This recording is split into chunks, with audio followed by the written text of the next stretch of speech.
আজকে ট্রাই করব আমার মায়ের হাতের তৈরি চিতল মাছের ঝাল রেসিপিটা। খুব সহজ পদ্ধতিতে কি করে বানাবো সেটাই আজকে তোমাদের সামনে শেয়ার করব।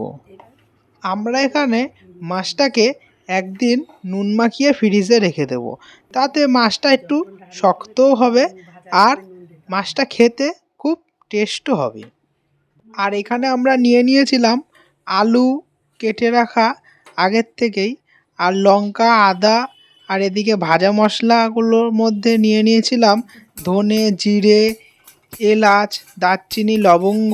ভালো করে শুকনো খোলায় ভালো করে ভেজে নিলাম, তারপরে শিলে ভালো মতন বেটে নেব। ভাজা মশলাটা বাটা হয়ে গেলে আদা আর কাঁচা লঙ্কাটা বেটে নেব। এখন মাছটাকে হলুদ মাখিয়ে তেলে ভেজে নেব। নুন দেবো না, কারণ মাছটা আমরা আগের দিন নুন মাখিয়ে ফ্রিজে রেখে দিয়েছিলাম, সেজন্য নুন দেবো না, তাহলে নুন কাটা হয়ে যাবে।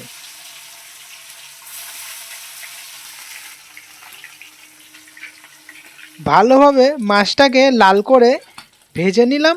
এখন বাকি মাছগুলোকেও একে একে ভেজে নেব। মাছগুলোকে তুলে ওই তেলেই কড়াইতে জিরে আর তেজপাতা ফোড়ন দিয়ে আলুগুলোকে ভেজে নেব।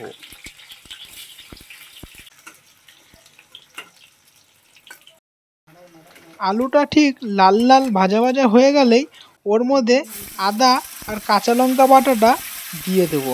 তারপর শুকনো লঙ্কা, হলুদ আর নুন একে একে দিয়ে দেবো। ঠিক দিয়েই তারপরে জল দিয়ে ভালো মতন মশলাটা একটু কষিয়ে নেব।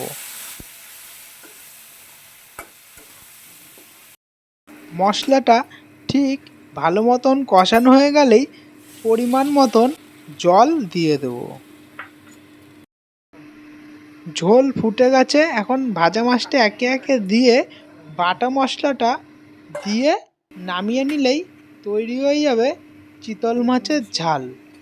অবশ্যই আপনারা চিতল মাছের ঝাল রেসিপিটা বাড়িতে ট্রাই করে দেখুন, আর ভালো লাগলে অবশ্যই কমেন্টে জানান আপনাদের কতটা ভালো লেগেছে। খুব সুন্দর একটা কালার এসছে তরকারিতে, দেখতেই পাচ্ছ। এখন খেয়ে দেখব মাছটা কতটা ভালো হয়েছে।